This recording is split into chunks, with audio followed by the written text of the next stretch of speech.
DBC জল ছাড়ার পরিমাণ বাড়ানোয় পুরসুরার বিস্তীর্ণ এলাকা প্লাবিত।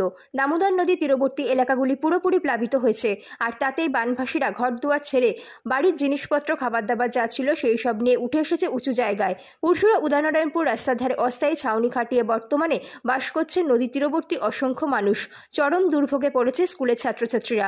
ইতিমধ্যে আরামবাগ মহকুমা প্রশাসন স্কুলগুলিতে 3 দিনের ছুটি ঘোষণা করেছে। প্রাথমিক বিদ্যালয়গুলিতে পরীক্ষা চললেও পরীক্ষা স্থগিত করে দেওয়া হয়েছে। জলমগ্ন এলাকার বাড়ি থেকে বই হাতে বেরিয়ে আসছে স্কুল ছাত্রছাত্রীরা। পুরসুরার এই ছবি দেখা গেল। নিচু এলাকার মানুষজন রাস্তার ধারে উঠে এসেছেন। বন্যা কবলিত এলাকার মানুষজনের পাশে দাঁড়ায়নি প্রশাসন, এমনটাই অভিযোগ বন্যা দুর্গতদের।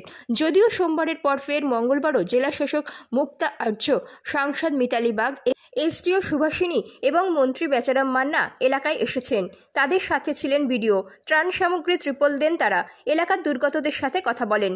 24 আওয়ার্স আরামবাগের রিপোর্ট। ফসলটা জলটা না নামলে এরপর আমাদের জানি সবারই বেশি ঘরে ঘর জানি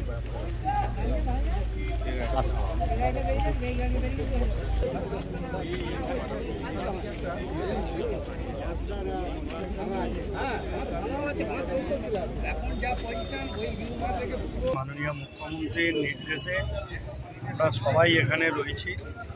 পুরসুরা, খানাকুল, তারকেশ্বর, আরামবাগ, গোঘাটের মানুষের পাশে যেখানে নিচু এলাকায় জল জমেছে তাদেরকে রেস্কিউ করে ফ্ল্যাট সেন্টারে এবং ফ্ল্যাট সেন্টারে ত্রাণ সামগ্রী ঠিকমতো পৌঁছাচ্ছে কিনা, কোনো অসুবিধা হচ্ছে কিনা সার্বিক দৃষ্টিভঙ্গি রেখেই আমরা পরিদর্শনে এসেছি। আমাদের রাজ্যের তরফ থেকে নোডাল অফিসার রয়েছে আইএস ওঙ্কার সিং মিনা সাহেব, এবং ডিএম আছেন, এসডিও আছেন, এডিএমরা রয়েছেন, আমাদের বিধায়ক রাবেন্দ্র সিংহ রায়, সহকারী সভাপতি কৃষ্ণ সাঁতরা সহ কর্মদক্ষরা, পঞ্চায়েত সমিতির সভাপতি, জনপ্রতিনিধি, বিডিও থেকে সমস্ত আধিকারিকরা।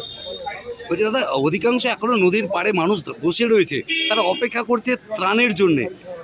নদীর পাড়ে যারা বাস করছে, যারা নদীর পাড়ে বাস রয়েছে তাদেরকে বারবার বলা হয়েছে যে ফ্ল্যাট সেন্টারে আসতে। তারা যেগুলো বসে রয়েছে সবই বিপজ্জনক জায়গা, যে কোনো মুহূর্তে বিপদ ঘটবে।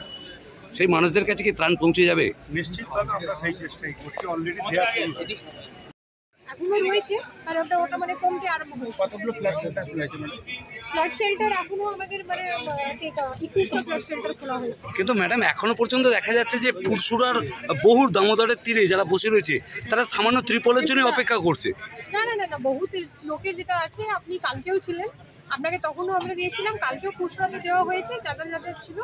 আর যারা যারা আমাদের স্পেশালি যারা নিচু এলাকাতে যারা বসেছিল তাদেরকে নিয়ে আসা হয়েছে, ত্রাণ শিবিরে নিয়েছেন, সবাইকে ত্রাণগুলো দেওয়া যারা পুরসুরা বাঁধের উপরে আছে ম্যাডাম, তাদেরকে সকালকেই যারা আছেন তাদেরকে নিয়ে ভেরিফিকেশন করে প্রশাসন সবার কাছে পৌঁছাচ্ছে। আজকে কোথায় কোথায় পরিদর্শন করছেন?